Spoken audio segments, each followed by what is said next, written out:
Good morning students. तो कैसे हैं आप सब? मैं साहिल रावत, आपका इंग्लिश मेंटोर।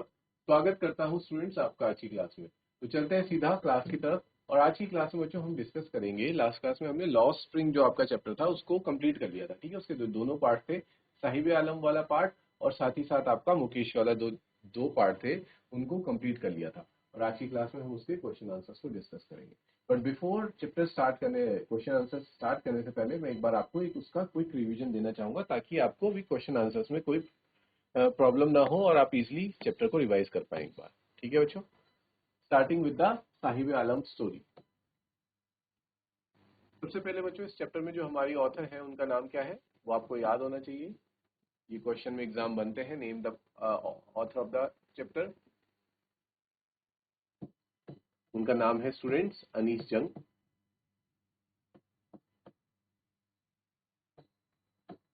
क्लियर? साहिब आलम वाली जो स्टोरी थी स्टूडेंट्स,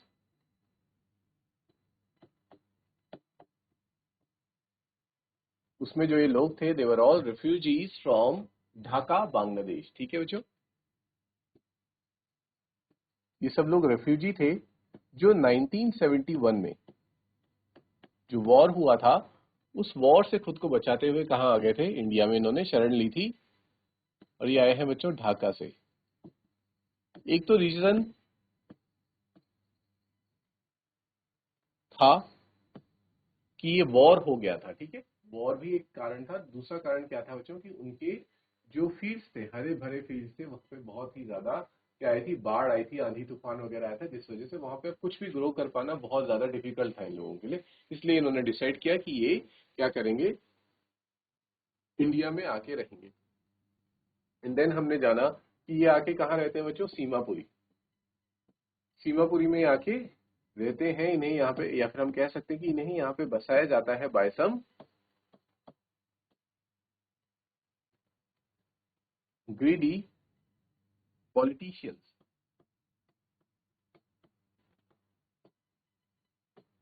ठीक है, कुछ लालची लोग इन्हें अपने फायदे के लिए वोट बैंक की तरह यूज करने के लिए क्या करते हैं, यहाँ पे सेटल करवा देते हैं।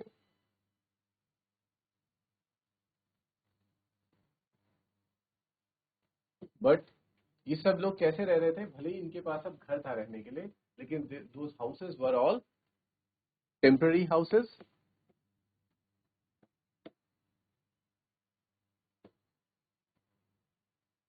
And they were living in a very bad condition. बहुत ही बुरी हालत में वो लोग रह रहे थे। And what was their profession students? उन लोगों का पेशा क्या था, क्या काम वो किया करते थे? तो there were around 10,000 of people who migrated from Bangladesh and their profession was rag picking. वो क्या करते थे बच्चों? कूड़ा बिनने का काम किया करते थे, including adults and both children. बड़े लोग भी, एडल्ट्स लोग भी, वयस्क लोग भी और बच्चे भी, दोनों मिलकर के ये क्या करते थे बच्चों? कूड़ा बिनने का काम करते थे। और इसी तरह से एक रैग पिकर से मुलाकात होती है जिसका नाम था साहिब आलम, ऑथर की। ऑथर उससे पूछती है कि क्या तुम स्कूल जाना चाहोगे? जिसका वो जवाब देता है कि अगर हमारे एरिया के आसपास अगर कोई स्कूल खुलता है तो मैं डेफिनेटली वहां पे जाना चाहूंगा। जबकि ये क्या था, एक फेक प्रॉमिस था गिवन बाय ऑथर अनीस जंग। वो एक गलत प्रॉमिस देती है, क्योंकि हम सभी ये जानते हैं कि स्कूल को बिल्ड कर पाना इतना आसान नहीं है। एक पर्टिकुलर पर्सन के लिए एक व्यक्ति खुद से स्कूल बिल्ड नहीं कर सकता। उसके लिए बहुत ज्यादा रिसोर्सेज चाहिए, लैंड चाहिए और बहुत ज्यादा फाइनेंस भी चाहिए होता है। तो ऑथर को कहीं ना कहीं अंदर से ऐसा लगता है कि बहुत बुरा लगता है कि उन्होंने साहिब आलम से एक झूठा वादा किया। लेकिन साथ ही साथ फिर वो ये भी सोचती हैं कि इन लोगों की इनका जो पूरा का पूरा लाइफ है वो टिका ही किस पे बच्चों? झूठे प्रोमिस पे है, जो कि इन्हें हर साल किए जाते हैं बिफोर इलेक्शंस की। हम तुम्हारे लिए ये करेंगे, स्कूल बनाएंगे, अच्छा साफ सुथरा पानी देंगे और इलेक्ट्रिसिटी आएगी। ये सारी चीजें प्रोमिस उनसे किए जाते हैं, बट कोई भी प्रोमिस फुलफिल नहीं होते हैं। तो उनको इस फेक प्रोमिस से, फॉल्स प्रोमिस से डील करने की पहले से ही आदत है। और साथ ही साथ वो इन सबको क्या कहती हैं?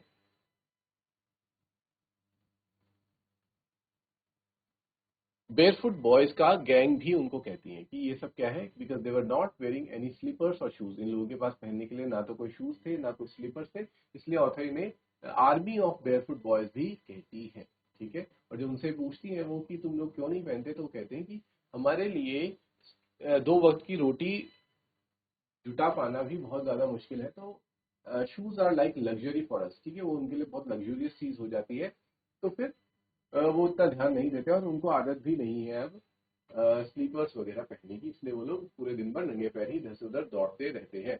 जैसे कि सुबह उठते ही जो चिड़िया होती है अपने घोंसले से निकलती है और शाम होते होते अपने घोंसलों में आके चुपचाप सो जाती है, उसी तरह से इन बच्चों को भी उन्हीं बर्ड से, अर्ली बर्ड से कंपेयर किया है ऑथर ने।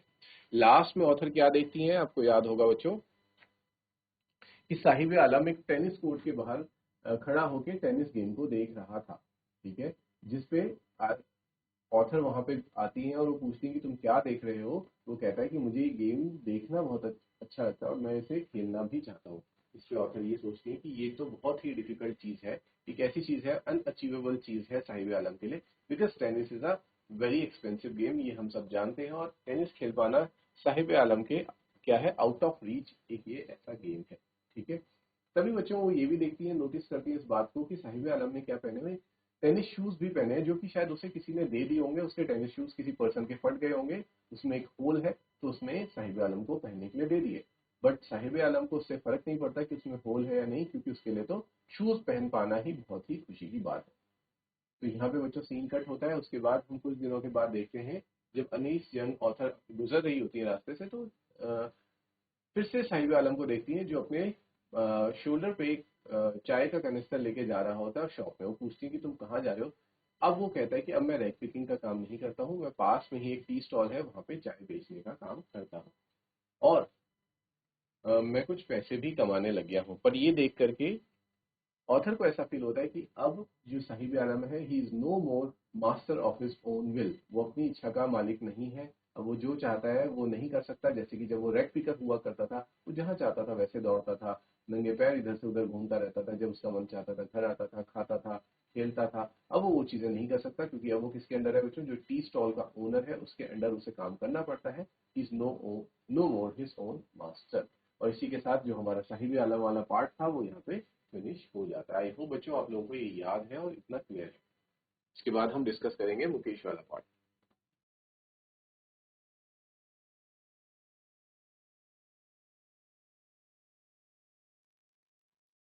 ओके स्टूडेंट्स, नेक्स्ट जो स्टोरी थी हमारी, दैट वाज अबाउट मुकेश।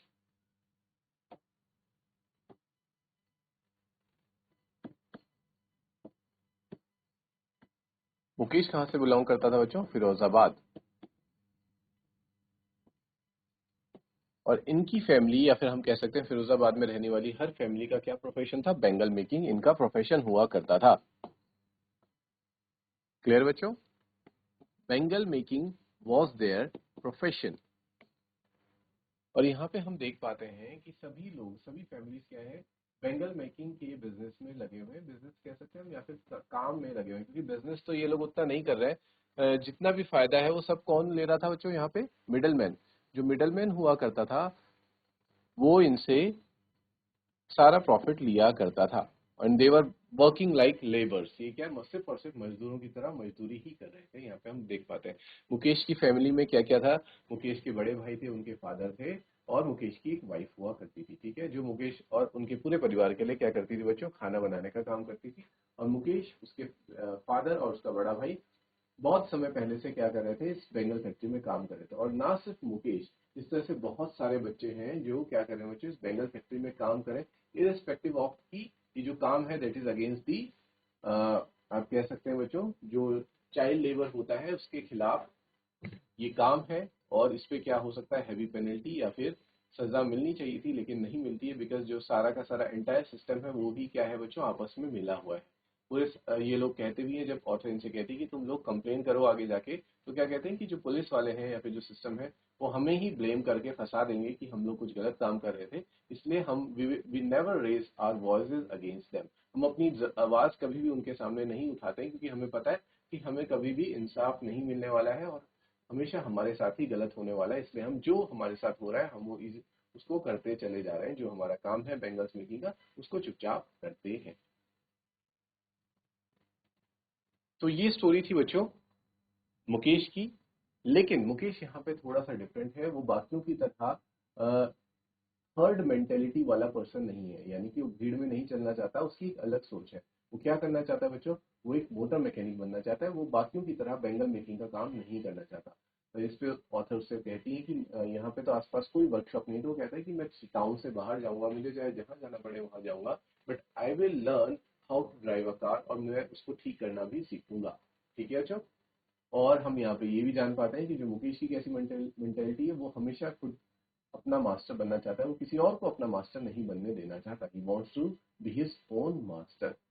इसी के साथ ऑथर उससे ये भी पूछ लेती है कि जिस तरह से तुम कार चलाना चाहते हो, क्या तुमने कभी ये भी सपना देखा है कि कभी तुम एरोप्लेन फ्लाई कर पाओगे, प्लेन्स को फ्लाई कर पाओगे, जिसपे मुकेश बिल्कुल मना कर देता है। बिकॉज फिर से वही बात आ जाएगी जैसे साहिब आलम के केस में थी कि उसके लिए टेनिस खेल पाना एक आउट ऑफ रीच गेम था, वैसे ही अभी in the current circumstances Mukesh के लिए प्लेन फ्लाई करना क्या है बच्चों, आउट ऑफ रीच है। मे बी इन फ्यूचर में जाके हो सकता है वो उस मुकाम तक पहुंचे कि वो प्लेन्स भी फ्लाई कर पा रहा हो या उन्हें ठीक कर पा रहा हो, बट जब जिस वक्त ऑथर उससे ये सवाल कह रही है, तो दूर दूर तक उसके दिमाग में प्लेन्स फ्लाई करने का कोई भी आइडिया नहीं है, क्योंकि वहां तक उसकी सोच डेवलप ही नहीं हुई है। उसकी सोच सिर्फ और सिर्फ कहाँ तक डेवलप हुई है कि वो कार्स को चला सके, उन्हें ठीक कर सके। और ऐसा क्यों बच्चों, इस पे ऑथर कहती है क्योंकि उसने देखा है कार्स को अपने सामने चलते हुए, ठीक होते हुए, खराब होते हुए, तो उतना वो इमेजिन कर पा रहा है, जहां तक उसने देखा ही नहीं। और इस पे ऑथर लास्ट में भी बताती है कि फिरोजाबाद के ऊपर से बहुत ही कम होता है जबकि एरोप्लेन वगैरह गुजर रहे होते हैं, क्योंकि हो सकता है वहाँ दूर दूर तक कोई एयरपोर्ट वगैरह ऐसी फैसिलिटी ना हो, तो वहां से एरोप्लेन के गुजरने का मतलब भी नहीं है। और जब लोगों ने एरोप्लेन नहीं देखा, टीवी तो उनके पास वैसे भी नहीं है, तो फिर वो कहाँ से इमेजिन कर सकते हैं कि एरोप्लेन को फ्लाई करने का। तो इसीलिए बच्चों मुकेश सिर्फ और सिर्फ कार चलाना चाहता है, एरोप्लेन फ्लाई नहीं करना। इसी के साथ हमारा जो मुकेश वाला चैप्टर था बच्चों, वो भी एंड हो जाता है। एंड नाउ हम डिस्कस करेंगे उसके क्वेश्चन एंड आंसर्स।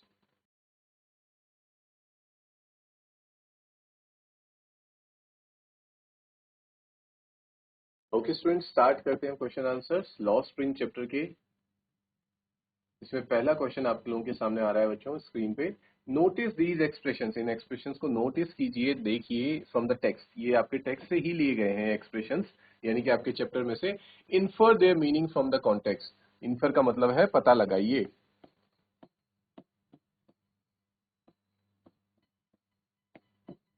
अर्थात आपको इनके मीनिंग्स को बताना है, ये एक्सप्रेशंस का क्या मीनिंग है। लुकिंग फॉर, फर्स्ट एक्सप्रेशन आ जाती है बच्चों लुकिंग फॉर। लुकिंग फॉर का मतलब होता है ट्राई टू लोकेट और डिस्कवर, यानी कि जब हम किसी चीज की कोई खोज कर रहे होते हैं, ढूंढने की कोशिश कर रहे होते हैं, उसे हम कहते हैं लुकिंग फॉर। जैसे कि एक एग्जांपल आप बना सकते हैं, एक sentence, I was looking for a cat who was hiding behind the bed. I was looking for my cat who was hiding behind the bed.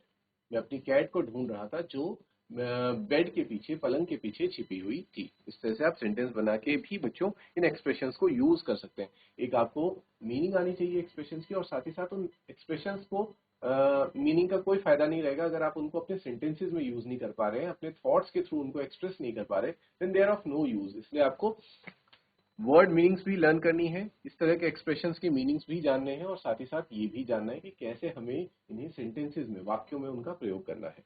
ठीक है।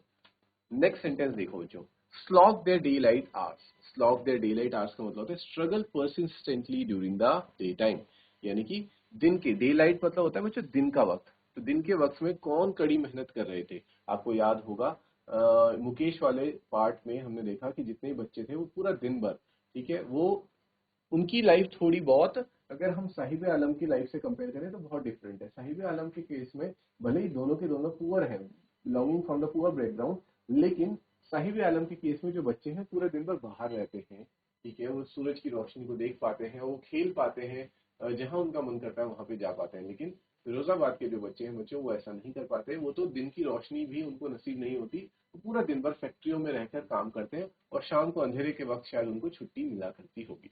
तो दिन के वक्त कौन स्ट्रगल कर रहे हैं, तो उसी को कहा जाता है slog their day light hours, यानी कि अपने दिन के वक्त में पूरी मेहनत कर रहे होते हैं। स्ट्रगल परसिस्टेंटली, लगातार मेहनत करना, ड्यूरिंग द डे टाइम, दिन के वक्त।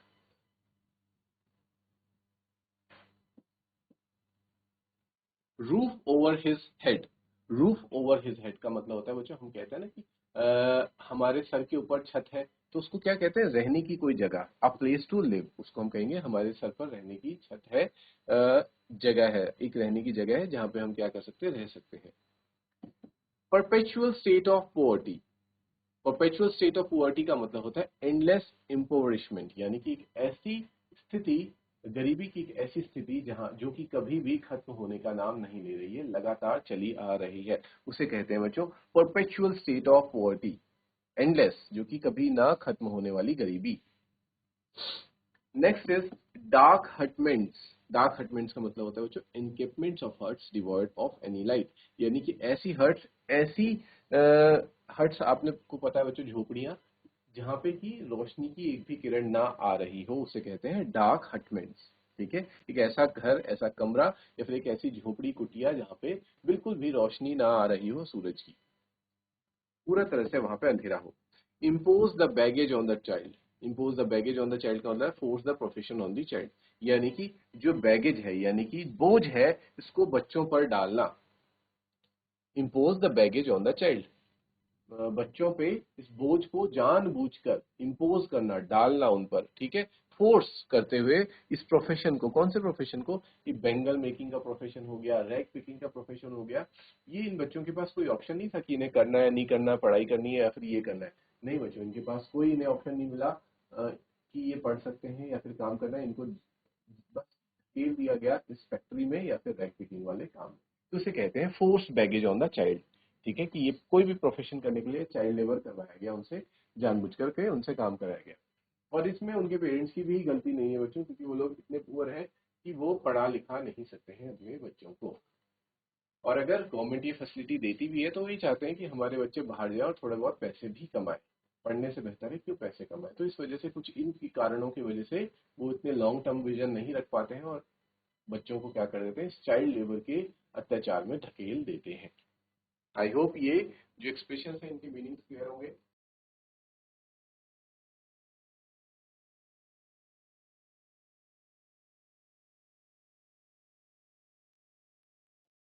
Now let's move to the next question. अगला क्वेश्चन क्या पूछा बच्चों, what is Saheb looking for in the garbage dumps. कि साहेब इन गार्बेज डंप्स में, क्योंकि गार्बेज के बड़े बड़े डंप्स ऐसे इस तरह से बड़े बड़े डंप्स होते हैं बच्चों, उनमें साहेब आखिर क्या ढूंढ रहा होता है। Where is he and where has he come from, वो इस वक्त कहाँ है और कहाँ से आया है। तो हम लोग जानते हैं बच्चों इसका आंसर, हम चैप्टर में पढ़ ही चुके हैं कि साहेब पहली बात तो गार्बेज में क्या ढूंढ रहा होता है, साहेब इज लुकिंग फॉर कॉइन्स, शायद उसको कोई कॉइन्स मिल जाए, रुपी नोट्स मिल जाए, and any other useful objects in the garbage dumps, कि गार्बेज डंप्स में कोई भी यूजफुल ऑब्जेक्ट उन लोगों को मिल जाए, तो वही उनके लिए क्या होता है, सबसे आप कह सकते हैं, उन्होंने ये चैप्टर में डिस्क्राइब भी किया था इसको, कि एक तरह से treasure Hunt kind of thing होती है उनके लिए, कि उनको कोई कूड़े में खजाना सा मिल गया। तो उनके लिए कूड़ा क्या है बच्चों, कूड़ा नहीं है, डंप नहीं है, बल्कि it's a treasure for them, क्योंकि उन्हें कभी कभी उसमें कोई कॉइन्स मिल जाते हैं, रुपी नोट्स मिल जाते हैं, कुछ ऐसी चीज मिल जाती है जो कि उनके काम की होती है। ठीक है, तो हमें पता लग गया कि गार्बेज डंप में क्या ढूंढ रहा है। And where is he, Saheb and his family have migrated to Seemapuri, वो भी कहाँ रह रहे हैं बच्चों, वो सीमापुरी में रह रहे हैं। और वो कहाँ से आए हैं, वहाँ अस्लम एरिया, सीमापुरी क्या है, एक स्लम एरिया। स्लम का मतलब होता है बच्चों एक बस्ती जो होती है, या जिसे आप झुग्गी भी कहते हैं, ठीक है, झुग्गी झोपड़ियां जो होती हैं, दैट इज स्लम, वो रह रहे हैं on the outskirts of Delhi. और ये सीमापुरी कहाँ पे है, दिल्ली का जो बाहरी एरिया है, आउटर एरिया है, वहां पे ये प्रेजेंट है। Looking for a source of living after they were uprooted from there native village in Dhaka. और वो यहाँ क्यों आए, वो सोर्स ऑफ इनकम ढूंढते हुए आए, रहने का, अपना दिनचर्या चलाने का साधन ढूंढने के लिए वो यहाँ आए, क्योंकि उन्हें अपनी जो नेटिव विलेज था, नेटिव विलेज जहाँ से आप बिलोंग करते हो, जो आपका मूल स्थान होता है बच्चों, वहां से निकाल दिया गया दो कारणों की वजह से। एक तो रीजन था वॉर, क्योंकि उस वक्त वॉर भी चल रहा था 1971 में, और दूसरा बच्चों उस वक्त वहां पे क्या आया था, नेचुरल डिजास्टर भी हुआ था। ठीक है, प्राकृतिक आपदा भी आई थी, जिस वजह से उन्हें अपनी जगह छोड़ के यहाँ पे आना पड़ा, ढाका बांग्लादेश से। तो आई होप ये क्वेश्चन क्लियर है बच्चों, इसको नोट करेंगे।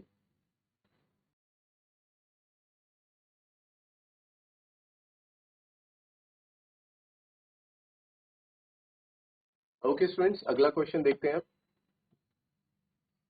What explanations does the author offer for the children not wearing footwear? Author को क्या सफाई दी जाती है फुटवेयर ना पहनने पर? क्योंकि उन सभी बच्चों ने जो फुटवेयर होता है, फुटवेयर में शूज भी आ सकते हैं या फिर आप स्लीपर्स ले लीजिए, वो सब बच्चों ने ना तो स्लीपर्स पहने थे ना ही शूज पहने थे, और उन्हें ना पहनने के पीछे वो क्या रीजन देते हैं, क्या सफाई देते हैं? तो उन्हें ये सफाई मिलती है, the author comes across many shoelace रेग पिकर्स। उन्हें बहुत सारे शूलेस रेग पिकर्स मिलते हैं जो नंगे पैरी बच्चों इधर से उधर कूड़ा बीनते हुए दौड़ रहे होते हैं in her neighbourhood, according to one explanation of his habit of remaining barefoot. ये उनकी हैबिट ही है, ठीक है, कि वो बेयरफुट रहते हैं, यानी कि ऐसा नहीं है कि अगर उनको चप्पल लाके दे भी दी गई तभी वो बेयरफुट ही रहेंगे, नंगे पैरी रहेंगे, क्योंकि अब वो उनकी एक आदत बन चुकी है। That is a tradition among the poor children, और ये गरीब लोगों में क्या है बच्चे, ट्रेडिशन भी है। However, the author quickly mentions that calling a tradition could be just a means of justification of the utter destitution। और वो ये कहती है कि हम लोग क्या करते हैं कि कई बार जो हमारी खुद की कमियां होती हैं उनको छिपाने के लिए क्या कर देते हैं, उसे एक ट्रेडिशन का पहनावा उड़ा देते हैं, ठीक है, ये कहते हुए कि कोई गलत चीज को अगर आपको छिपाना है, हाइड करना है, तो आप क्या कह देते हैं कि हम लोगों के ट्रेडिशन है, रीति रिवाज है, तो हमें इन्हें फॉलो करना पड़ता है। जो कि किस केस में हो रहा है, जो यहाँ पे बच्चे हैं नंगे पैर ये लोग दौड़ रहे हैं, इससे इनको क्या हो सकता है, तो बहुत परेशानी हो सकती है, कुछ प्रॉब्लम भी आ सकती है, कुछ इन्फेक्शन वगैरह हो सकते हैं और बीमारियां फैल सकती हैं, तो उसको ट्रेडिशन का नाम देकर के ये लोग छिपा देते हैं। तो नोट कीजिए बच्चों इस क्वेश्चन को।